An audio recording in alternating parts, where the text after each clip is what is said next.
ఆయనకి నన్ను దూరం చేసి నాకిది దూరం కావాలని చూస్తూనే ఉంది.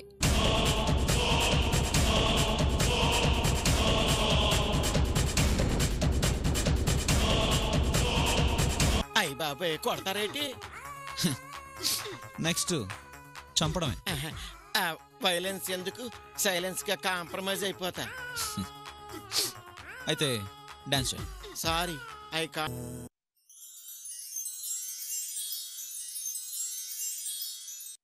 ఏంటమ్మా ఇది? వాడి సంగతి తెలుసు కూడా ఇలా చేస్తున్నావు. సావిత్రి కోసం మనం ఇలా పూజ చేయించావని తెలిస్తే ఇంకేమైనా ఉందా? ఎవరికోసం చేయిస్తున్నానత్తయ్య? నా కూతురు క్షేమం కోసమేగా పూజ చేయించమ్మా అని దానికి చెప్పాం. సావిత్రి ఉన్న పరిస్థితుల్లో అష్టలక్ష్మి వ్రతం చేయగలుగుతుందో లేదో, అందుకే దాని పేరు మీద నేను చేయిస్తున్నాను. వ్రతం చేయించడం తప్పని నేనండలేదమ్మా, కాని వాడికి తెలిస్తే లేనిపోని గొడవ చేస్తాడు. అదే నా భయం. ఆయన ఏదో పని మీద చర్లపల్లి దాకా వెళ్లారత్తయ్య. భోజనానికి కూడా రానని చెప్పారు. ఈలోపు వ్రతం పూర్తయిపోతుంది కదా అని ఇలా ఏర్పాటు చేయించాను.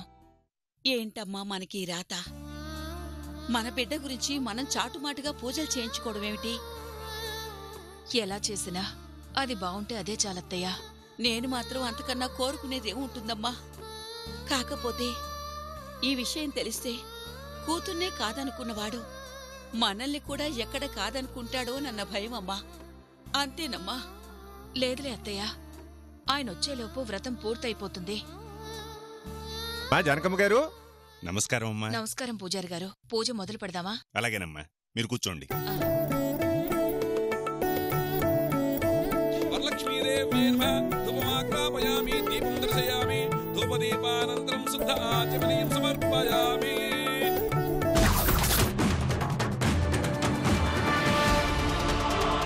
రామ్మా కూర్చో. రండి కూర్చోండి.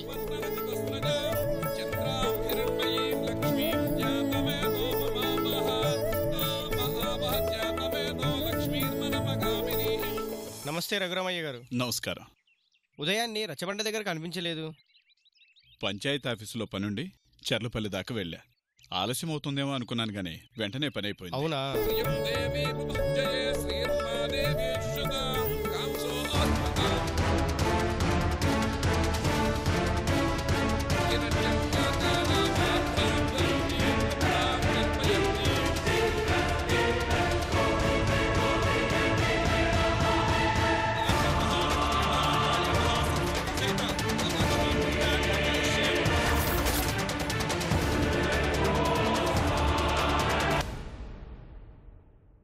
నా కూతురి కష్టాలు తొలగిపోవాలని మనస్ఫూర్తిగా కోరుకోండమ్మా. అలాగేనమ్మా.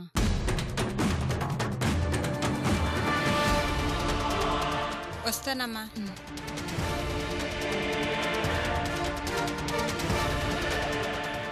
మీరేం బాధపడకండి అమ్మా. సావిత్రి కష్టాలన్నీ తొందరలోనే తీరిపోతాయి. ఆ అమ్మవారు మిమ్మల్ని మీ కుటుంబాన్ని చల్లగా చూస్తుంది. వస్తానమ్మా. మంచిది పూజారి గారు.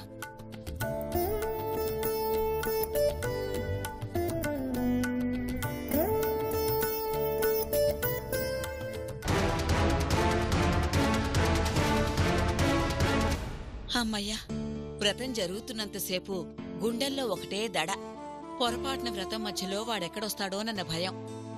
నాకు ఏమూలో భయం ఉందత్తయ్యా. పోనీలేండి, ఏ ఇబ్బంది లేకుండా వ్రతం జరిగిపోయింది.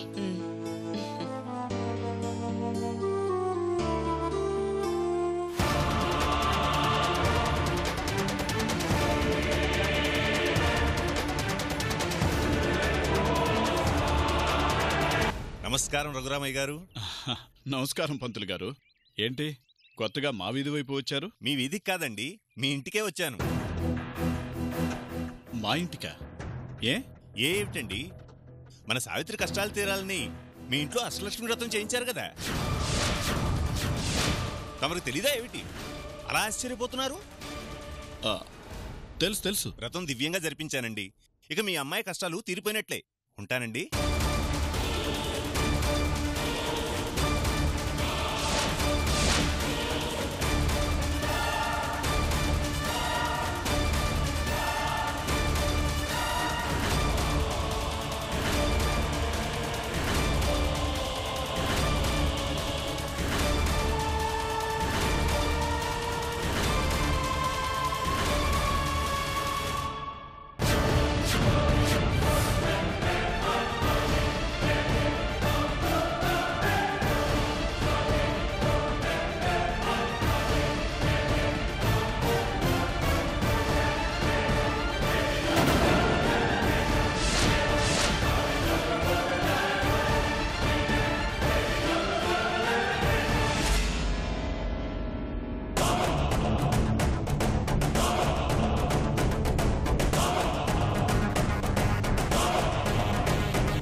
భోజనానికి రానన్నారు?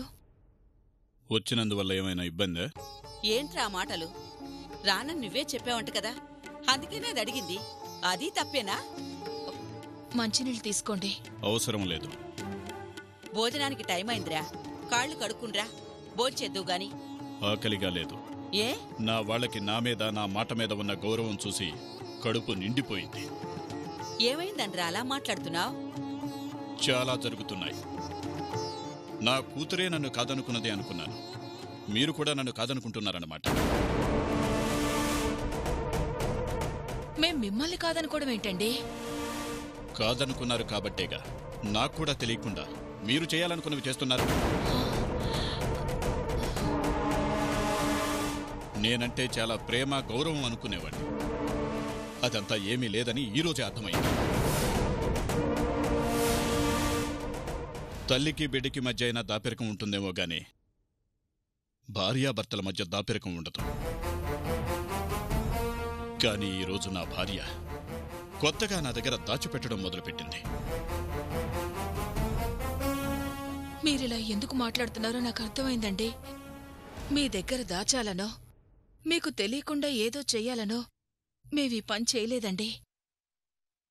కష్టాల్లో ఉన్న కూతురి క్షేమం కోసం చేశాం. కోరి తెచ్చుకున్న కష్టాలవి. వాటిని వ్రతాలు, పూజలు ఏమీ చేయలేవు. కష్టాలు కావాలని మనల్ని వద్దనుకుందిగా, అనుభవించని. ఒరేయ్, అది నీ కూతుర్రా. ఏదో పరాయి దాని గురించి మాట్లాడినట్టు మాట్లాడుతున్నా. కూతురు అదొకటి ఉందనేగా మీరు ఇలా చేశారు. పూజారి గారు, రేపొకరికి పిండ ప్రదానం చేయాలి. కావాల్సిన ఏర్పాట్లు చూడండి. అయిన వాళ్లే రక్త సంబంధీకులు.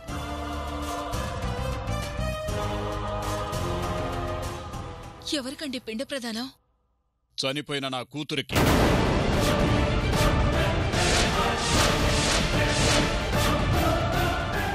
ఏంట్రా మాటలు? కన్న కూతురికి పిండం పెడతావా? కాదనుకున్న తర్వాత కన్న కూతురేంటి? కాదనుకుంటే మాత్రం బిడ్డ బిడ్డ కాకుండా పోతుందా? నాకది బిడ్డ కాదు.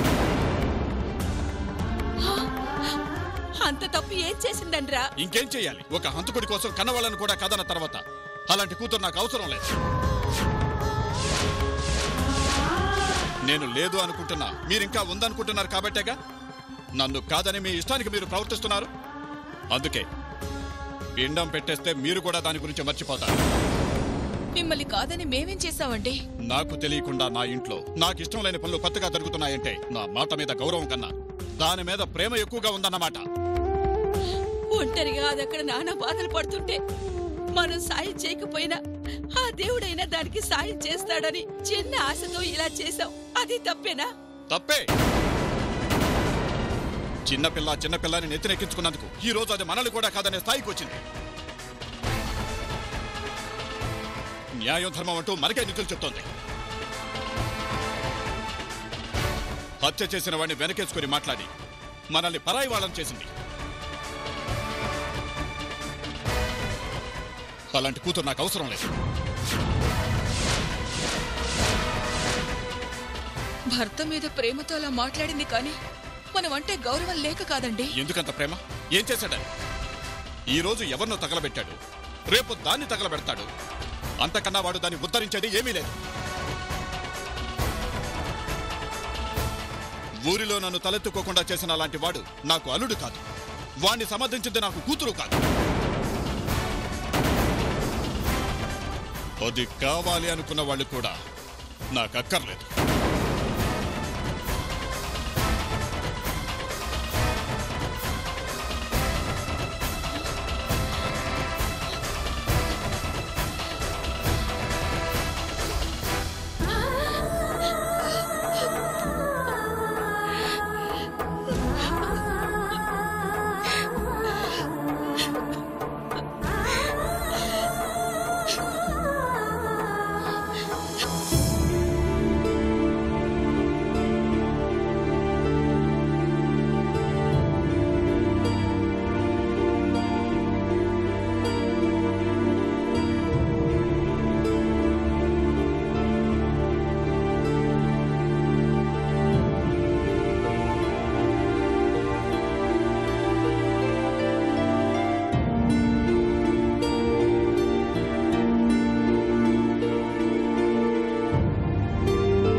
Sir tea sir.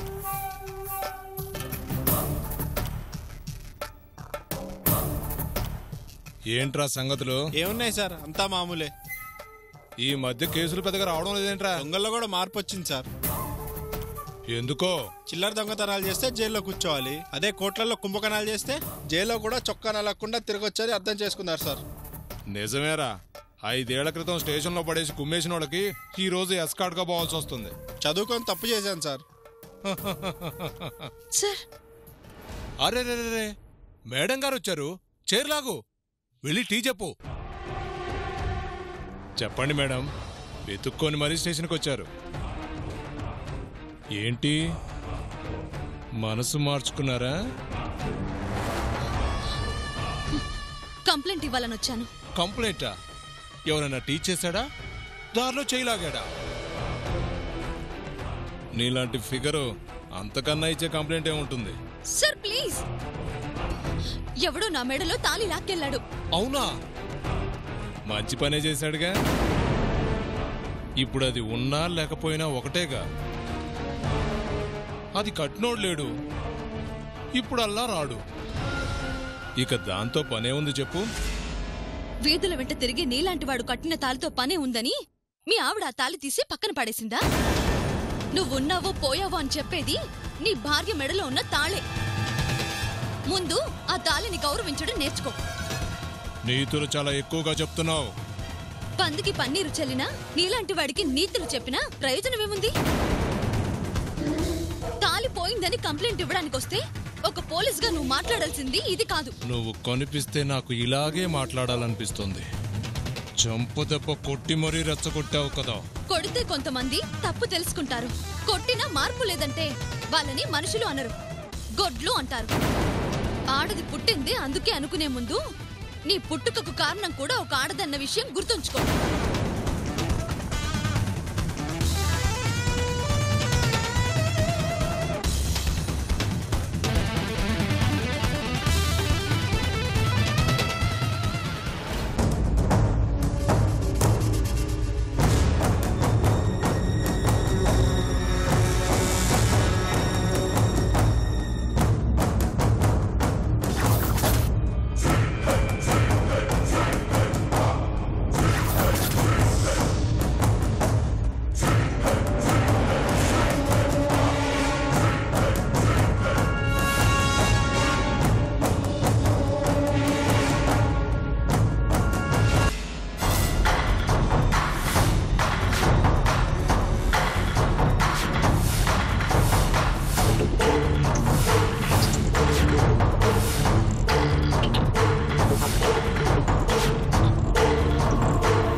కూల్.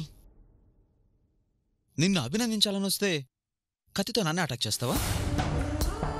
నిజం బ్రదర్, నాకిష్టమైన వ్యక్తి మెడలో ఇష్టం లేని వ్యక్తి కట్టిన తాళిని నేను తెంచలేకపోయినా నువ్వు తెంచావు. అందుకే నేను విష్ చేద్దామని వచ్చాను.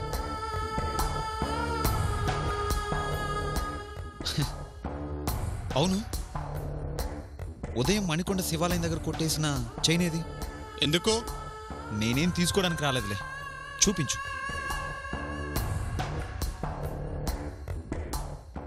ఇదే. ఓ ఇదా? Great great great. ఈ చైన్ లాగిన నీ చెయ్యి ఏది? హరే, విష్ చేద్దామని బ్రదర్. ఇదే. ఇదేనా? నా సావిత్రికి నన్ను దూరం చేసిన ఈ చైన్ తెంపిన నీ చేతికి thanks thanks thanks. Okay brother, once again thank you very much. Okay,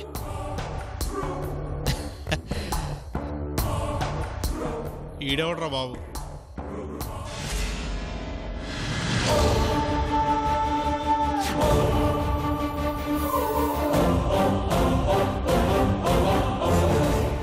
అవును బ్రదర్, ఈ చేత్తో చైన్ లాగావు ఓకే, ఆ చేత్తో నా సావిత్రిని తోసేసావు కదా? అంటే ఏంటి? ఈ చెయ్యి నాకు నచ్చిన పని చేసింది, అందుకే థ్యాంక్స్ చెప్పాను. కానీ ఈ చెయ్యి నా సావిత్రిని తోసేసింది. తప్పు కదూ? ఈ చెయ్యి చేసింది తప్పు కదూ? చెప్పు. మంచిని అభినందించాలి, అభినందించాలి. చెడుని శిక్షించాలి అంటే శిక్షించాలిగా.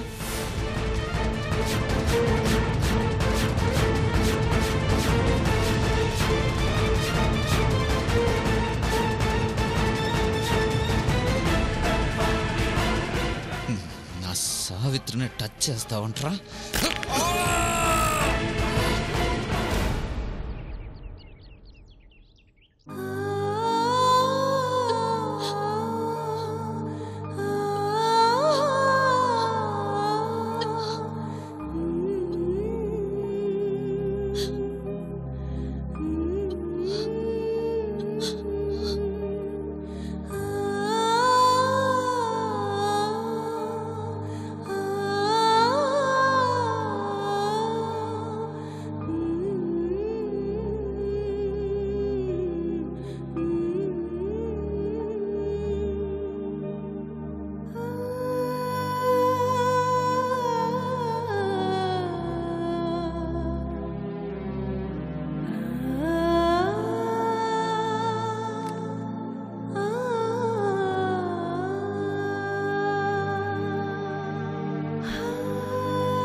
హలో,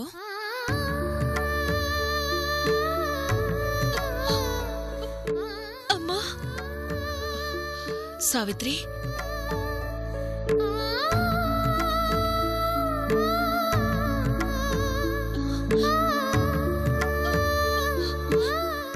అమ్మా. సావిత్రి, ఏమైందమ్మా? నా మెడలో తాళిని ఎవరో లాక్కొని వెళ్ళిపోయారు. నాకు చాలా భయంగా ఉంది. ఆయన కోసం అందరినీ కాదని నేను బతుకుతుంటే ఆయన నాకు దక్కడని దేవుడిలా చెప్తున్నాడనిపిస్తుంది. చచ్చా, అలా జరగదమ్మా. నాకు అలాగే అనిపిస్తుందమ్మా. అయినా ఈ దరిద్రపు వెధవలు ఏమి దొరకనట్టు మెళ్ళో పుస్తలు తెంపుకుపోవడమేమిటే? తాళి విలువ వాళ్ళకేం తెలుసమ్మా? వాళ్ళకది వాళ్ళ వ్యసనాలు తీర్చుకోవడానికి పనికొచ్చే వస్తువు. అది వస్తువు కాదు, ఆడదాని ప్రాణమని తెలియని మూర్ఖులు.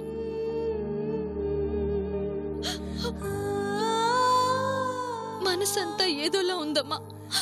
అందుకే నీకు ఫోన్ చేశాను. మెళ్ళో తాళి తెంపుకుని పోయారు అంటే అది శుభసూచకం కాదమ్మా.